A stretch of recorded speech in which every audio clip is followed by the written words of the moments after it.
Alright, here's my plan to teach you the Scrum process. I'm going to explain it to you multiple times using various different illustrations, starting with a simple brief overview, then slowly adding more details.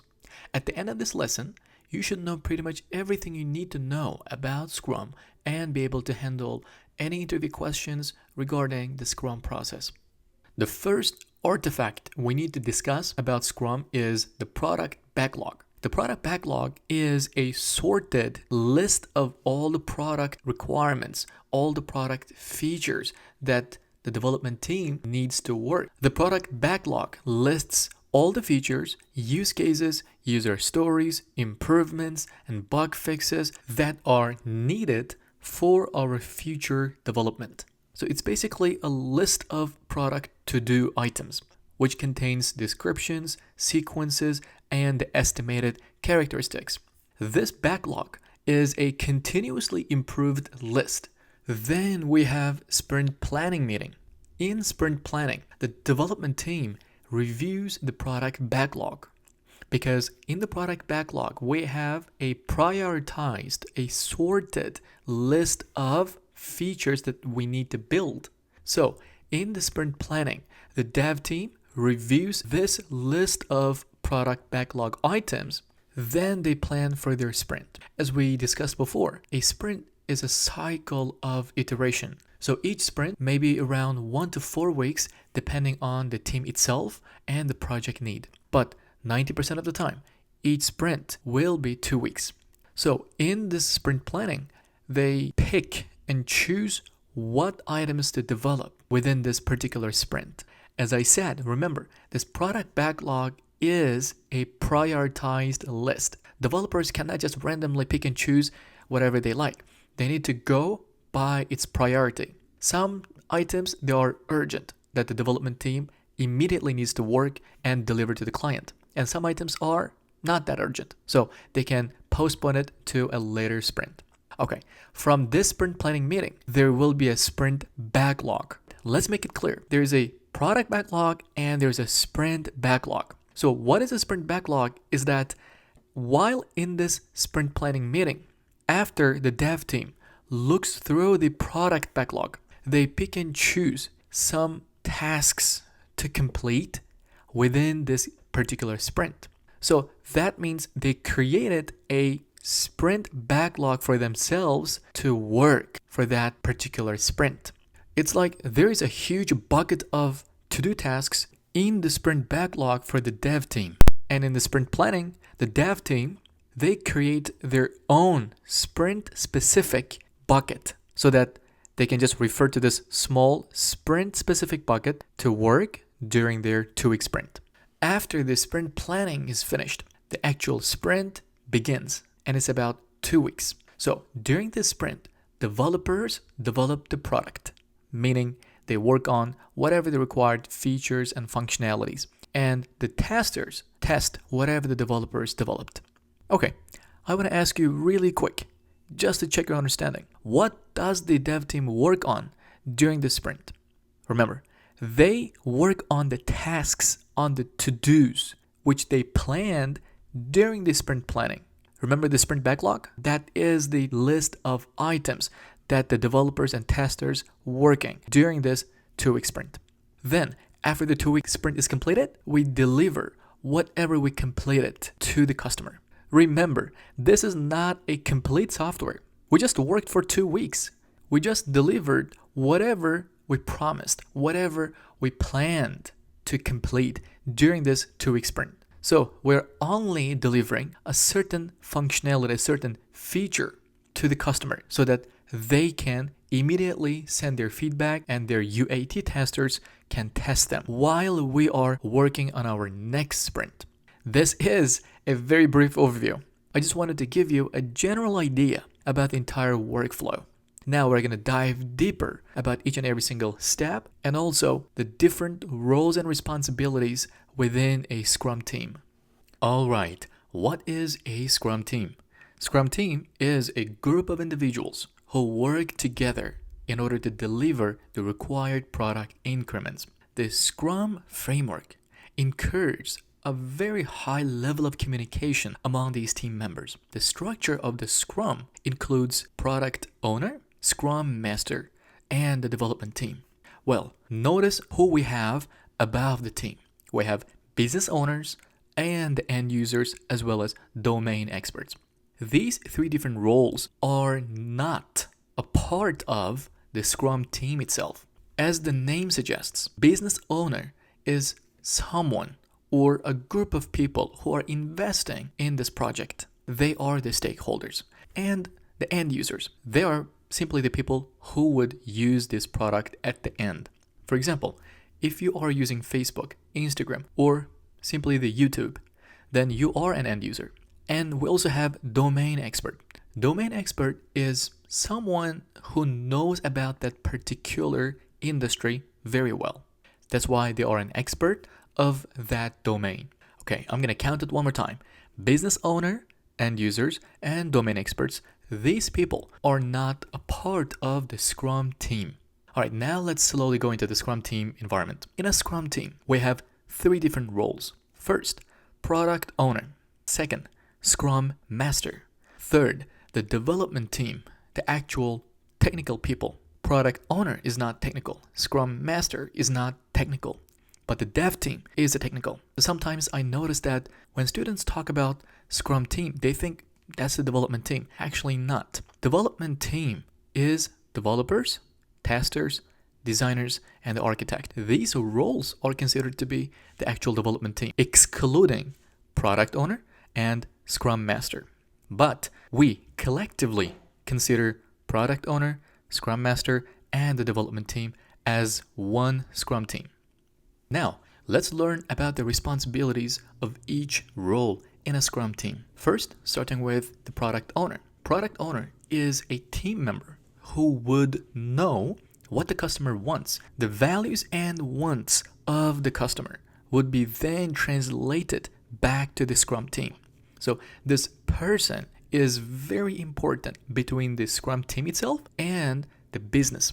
Because business owners, the end users, or the domain experts, those people are not communicating with the Scrum team directly. So they appoint someone called as product owner who would communicate for them as a mediator. So the product owner receives all the requirements from the business and translates it into a proper language, into a proper form, so that the Scrum team, specifically the development team, can understand. And product owner should be available to consult the team in order to make sure that they are implementing the product vision in a correct way. And he should have the right to make all decisions that are necessary to finish the project. So the dev team receives the product guidelines from the product owner. The next person in a Scrum team is called Scrum Master. Well, Scrum Master would help the team take off any roadblocks which might obstruct the team's productivity. The role of Scrum Master is to train and motivate the team members. So basically, Scrum Master would ensure that the entire Scrum process runs smoothly and remove the obstructions that would impact the productivity of the team, as well as organize events and meetings for the Scrum team. Then, the most important component of Scrum is the development team, or we simply call it the dev team. The dev teams are structured and they are permitted by the organization to organize and manage their own work. They don't need to be told what to do. All they need to be provided is the product backlog by the product owner. Then they manage their own workflow. The development team has the following characteristics. First, development teams are self-organized and they are cross-functional with all the skills that are necessary to create the product. So a development team is consisted of both front-end and back-end developers, as well as automation engineers, the manual testers, dev and QA. Together, they are a development team. All right, now we know the various roles and responsibilities in a Scrum team. Now we can dive deeper into the Scrum workflow. Starting off with sprint. Well, at this point, I really hope you already know what a sprint is because we talked about it many times. But still though, we need to talk about it again because it's not enough. So you can simply pause this video and explain what a sprint is. All right, now let's go with me. A sprint is a short, time-boxed period when a Scrum team works to complete a set amount of work. Sprints are at the very heart of Scrum and Agile methodologies. Doing the sprints right will help your Agile team ship better software with fewer headaches. You all should know by this time that sprints last up to 4 weeks, but 2-week sprint is extremely common across all software development teams. Number one thing, the most important thing in a Scrum team is that you as a member of this team must understand the sprint goal and how success will be measured in a sprint. Remember, for each sprint, the team pulls some tasks from the product backlog or from their sprint backlog. And you, as a member, must understand what we're trying to accomplish within this particular sprint. Do not just spend your time attending the meetings because you are a critical member of the team, and very soon you will be in it. So make a habit of taking notes and understanding the sprint goals. If you didn't understand, please do not be shy of asking your team members. They will be more than happy to explain you because you are new, and of course, they all support you. So never be shy. If you do not ask, nobody knows what you need. What is the sprint planning? Sprint planning is simply a meeting in which the entire Scrum team discusses what they are going to deliver in the sprint. Remember, a sprint is not going to start without first holding a sprint planning meeting. The product owner describes the goal of the sprint and what backlog items should be worked in the sprint. The Scrum team decides what can be done in the coming sprint and what they will do during the sprint. And the people who attend this meeting is the development team, which is consisted of the dev and QA, Scrum Master, and the product owner. Remember that. Dev team, Scrum Master, and product owner. As a matter of fact, Scrum Master attends all the Scrum events and meetings. So this person is always there. Another important factor for you to remember is the duration of this meeting. Normally, the planning meeting would take about 2 hours. Once our sprint begins, we have a daily meeting, which is called daily stand-up. So the attendees will be again the development team, Scrum Master, and the product owner. It normally takes about 10 to 15 minutes. A lot of teams hold this meeting early in the morning. Some teams, they do it around 1 or 2 o'clock. So the duration of this meeting would take no more than 15 minutes. So everyone in this meeting addresses 3 things. First, what did I complete yesterday? And what am I going to work today? Or do I have any blockers in my way? So it's very important that when you give a status, you need to address these 3 points. Again, it's not going to be a long or detailed meeting. It's very quick, informative, and brief. Then, at the end of the sprint, we have another meeting called Sprint Review. As the name suggests, we're going to show what work the team accomplished, and we're going to celebrate it. We're going to have the stakeholders and the project managers in this meeting, and we show them what we have accomplished during the sprint and get their feedback. Right after sprint review, we have sprint retrospective. So if sprint review happens today, the retrospective meeting would happen the next day. So the retrospective comes right after the sprint review. So the purpose of the sprint retrospective meeting is to discuss what are the things that are not really working for the team, and also what are the other things that worked perfectly for the team. The team needs to improve their quality and their effectiveness. So in this meeting, the team discusses how the last sprint went in regards to individuals, the interactions, the processes, and the tools that they are using. And the team identifies the most helpful changes to improve its effectiveness. The most impactful improvements are addressed as soon as possible. So, the sprint retrospective is the last meeting. This is the last event that concludes your sprint. It's time boxed to a maximum of 3 hours for a 1 month sprint. So if you have a 2-week sprint, then the duration of the sprint retrospective would be around 1 hour.